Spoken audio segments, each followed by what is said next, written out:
Assalamu alaikum. Good evening, everyone. Welcome to another episode of the Heena Siddiqi show on Canada 1 TV. I hope you all are doing well. I'm your host Heena Siddiqi, and today we are privileged to host a very distinguished guest at our studio who is dedicated to public service and committed to addressing critical issues facing our society and have earned admiration far and wide. Joining us tonight, Brad Redekopp, Member of Parliament from Saskatoon West and Deputy Shadow Cabinet Minister for Immigration, Refugee and Citizenship, also Vice Chair of the Subcommittee on Citizenship and Immigration.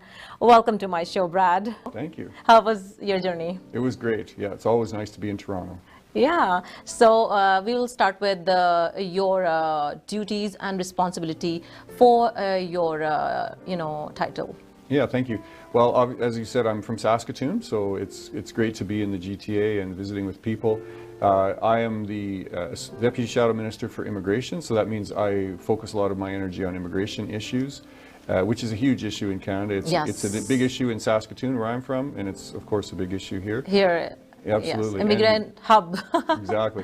And that leads to the Vice Chair of the Immigration Committee, which is in Ottawa. We study a lot of issues around immigration, and so I'm the Vice Chair there too. So a lot of my time is focused on immigration issues. Okay, so we would like to know that what is going on in this area of public interest. A lot of immigrants are coming. I have seen that a lot of restrictions is on now on immigrant, as it was like before. It was like I think uncontrollable, and then we were having crisis for resources for immigrants and supporting them in a manner where they feel more secure and much more settled here. Right. So as a Conservative Party member, of course, we're in opposition. And so we do our best to raise issues and to bring things to the light of the government as we find out about problems and things that need to be corrected. And the Liberal government, they can choose to fix them if they want. Oftentimes they don't know how. And that's frankly how they broke our immigration system. And they themselves have said the immigration system is a mess. There are so many different ways that they have neglected the system, that they've made changes without considering what the consequences of those changes are. And even within the department, the processing times are very slow. It's difficult to get answers. And as you probably are aware, it can take months, if not years, to get your applications processed through the system. So there are so many problems in the Liberal immigration system right now. It really is a mess. So what your party is proposing? Well, we have to be. Canada needs immigrants. There's no question about that. We don't have enough of a workforce without immigrants, and frankly, we don't make enough babies in Canada. True. So we need immigrants to continue to grow our economy and grow our country. At the same time, we have to keep a balance. And I think this is what's happened recently. When a newcomer comes to Canada, I want to make sure that they have a place to live, that they have a job.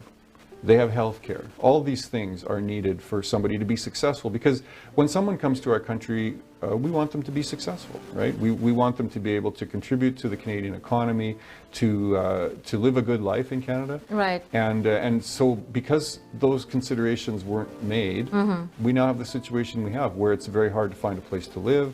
Cost of living is high, it's hard to find a job, and it's not a particularly good environment for a lot of newcomers that are coming to our country. What's your take or your party's take on refugees actually? And currently, public are complaining of a lot of refugee support and shelter by the government. How do you think it is impacting the Canadians, citizens or people who are here and expecting the money should be spending on them first and then the outsiders? That's a great question. You have to go back to the beginning of when when Justin Trudeau was first elected. At that time, our refugee system was working quite smoothly. You know, we, as a country, we want to help where we can, and so we had definitely been bringing in refugees, and that's all good. Justin Trudeau went public to the world and said, Canada is open. It's a great place to, you know, come to Canada if you're a refugee. And what happened? Roxham Road, if you recall, Roxham Road became the place where everybody started to come to. And instead of enforcing our government's borders and saying, no, you can't come in unless you're coming through a port and you're authorized to come in, the government welcomed them. They set up an RCMP depot there to bring people who are coming illegally into the country as if to make it almost legitimate. And so ever since then, we've had more and more and more people coming to Canada as refugees because of this claim that we, you know, that it basically inviting them to come. And that's not healthy. It's not good for anybody. It's unsafe for the people who are refugees themselves, because they are put in difficult and dangerous circumstances, and also they're at the mercy of criminals too, because criminals will you know, charge money to do this. They're not trustworthy or safe, and so it puts people in grave danger. And so this has all come out because of the Liberal policies and Justin Trudeau's specific claim that you know, if you need to come to Canada, do that. And so now here we are, another broken system. And so, you know, we have to have we have to make sure that we can process paperwork in a timely manner. That's not happening. And we have to, again, we have to balance what we can absorb into our country, whether it's refugees or whether it's newcomers and immigrants. You know, we have to have that balance. There is a lot of concern going on when the refugee, you know, quota is getting approved, and people are saying that that's not enough investigation done when government is bringing refugees. So if you talk about their background, what they're bringing, who they are, and public is also concerned about the safety as well. So what do you think, is the refugees, you know, also bringing you know, that you know, fear you know, for the public too, and insecurities, that who are coming and who they are and what they're bringing? You know, I wouldn't say it that way. I think when we bring in people into our country, it always creates a little bit of a difference. And and at the end of the day, what matters, I think, is that when people come to our country, they have a job, they have a place to live, and they feel like they can live, you know, reasonably comfortable life. They can afford food and things like that. When those things go out of balance, then everything starts to become a problem, and that can then create some animosity between different groups of people. But it comes back to what is the core issue that's driving this? And I think the core issue is that our economy isn't functioning well. We have too much taxes in our country, and we don't have enough jobs. These are the issues, and those are directly caused by the way this government has operated. And that's why I think the solution to all these problems starts with the basics. We first of all need to get rid of the carbon tax. The carbon tax is affecting everybody. It's making life more expensive for everybody, for gas, for heating your home, for food. I mean, the carbon tax gets put into food and everything you buy. And so that's causing prices to go up. That creates trouble when food is too expensive and you can't afford it. It creates problems. We also have to balance our budget, because the Canadian government needs to live within its means. If we borrow too much money, interest rates go up, inflation goes up, that makes everything more expensive. We need to build more houses, because we don't have enough housing supply in our country, which makes rent go up, which makes buying a new house go up, makes it very difficult. You end up, newcomers especially, end up having to share. You know, there's 4, 5, 6 people in a room because that's all they can afford. And then there's the issue of crime, which is something definitely it has gone up as well. And what I'm asking to you is asked by the public from us, that because when immigrant comes, they're bringing money, they're bringing wealth, there are certain criteria they have to pass, and then that's why in journal we can say the creams are coming from the countries. But at the same time, when we are measuring the wealth of the country, it's like, you know, going down, and the economy is breaking. So as we are talking about that life is becoming expensive, basic affordability has gone, and people have gave up on their houses, and crime has gone up, and that is another reason that car theft has increased. So what your government is doing to prevent, or I would start with the statement of Chief Police by saying that people should be keeping their car keys at the door. That was a huge propaganda, about this concern.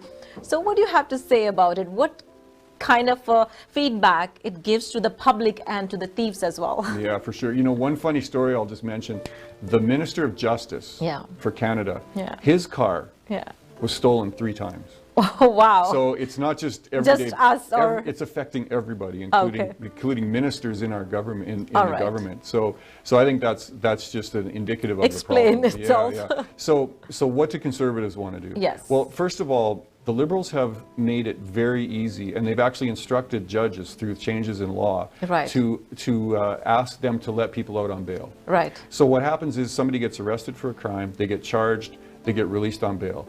They do another crime, they get arrested, they get released on bail, and this circle just goes on and on and on. They never end up in jail. Right. And so there's no disincentive to committing crimes. And gangs have taken up on this, and so they will go find, whether it's a newcomer or a youth or whoever, somebody that maybe needs a little bit of extra money, and they'll say, go steal this car for us. Nothing bad can happen to you. We'll take care of it. We'll take care of it. Yes. And then, we'll give you a little bit of money. And so they've taken advantage of our youth that way.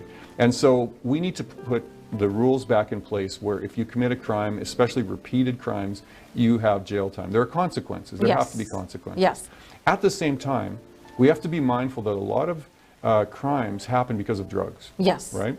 And so we are committed to treatment.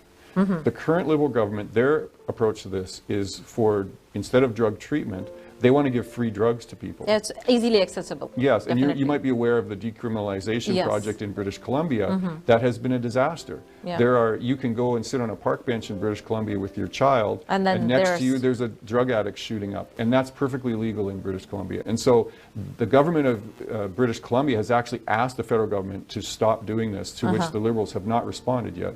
So our approach is very different. We wouldn't give free drugs to drug addicts. We would instead provide treatment centers so that people can actually be cured of that and if they get access, they can be cured. Absolutely. So that's our approach to that, is make sure that we have deterrence, we have consequences for crime, but help those who need it and help them to get off of their lifestyle to become productive members of the society. That's great.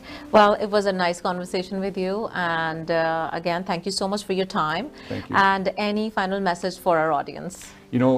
Canada wasn't like this when Stephen Harper was Prime Minister. It wasn't like this before Justin Trudeau, and it won't be like this after. And so I'm looking forward to a day when we can have an election, we can have a carbon tax election, and we can vote in a new Conservative government, and we can get to work fixing the problems that we have in Canada. Well, thank you so much for joining us tonight, and I am looking forward to see you again in our studio. Absolutely. Thanks. Thank you. Thank you. We had a great discussion tonight with Conservative MP Brad Redekopp from the constituency of Saskatoon West. Well, hope you liked our today's episode, and I always try my best to bring all the growing concern for the city and also answer your feedback through my email. Well, as usual, I need the feedback for today's episode as well, so don't forget to write me at heenasiddiqi007@gmail.com. I'll see you next week with another guest and another topic. So meanwhile, do take care of yourself. Good night. Shabba khair. Allah Hafiz. Keep watching Canada 1 TV.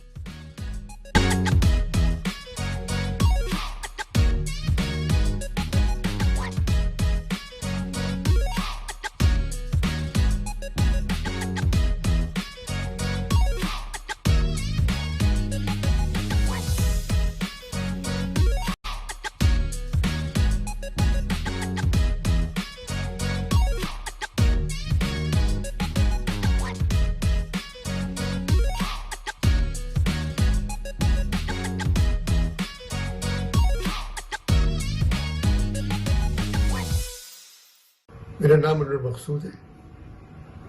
Pakistan के हालात तो आप television पे देख लेते हैं, phone पे सुन लेते हैं। मेरे पास फोन वो नहीं है, टेलीविजन है मगर मैं खोलता नहीं। मैं क्रिकेट देखता हूँ कि कौन आउट हो गया, कौन आउट नहीं हुआ। यहाँ कोई आउट ही नहीं होता, एक जगह जो आ गया वो आ गया, फिर उसी का हुक्म मानते हैं हम लोग। पदर साहब जो है, चौधरी साहब, उनकी ख्वाहिश पे मैं आ रहा हूँ कनाडा। कैलगरी, वैंकूवर और टोरंटो। मेरी ख्वाहिश है कि मैं आप लोगों से मिलूँ आके। मुझे पता है आप लोग मुझे चाहते हैं, मैं भी आपको चाहता हूँ। जो लोग दूर रहते हैं ना, उनमें बहुत ज़्यादा मोहब्बतें होती हैं और इसी मोहब्बत की वजह से मैं आ रहा हूँ।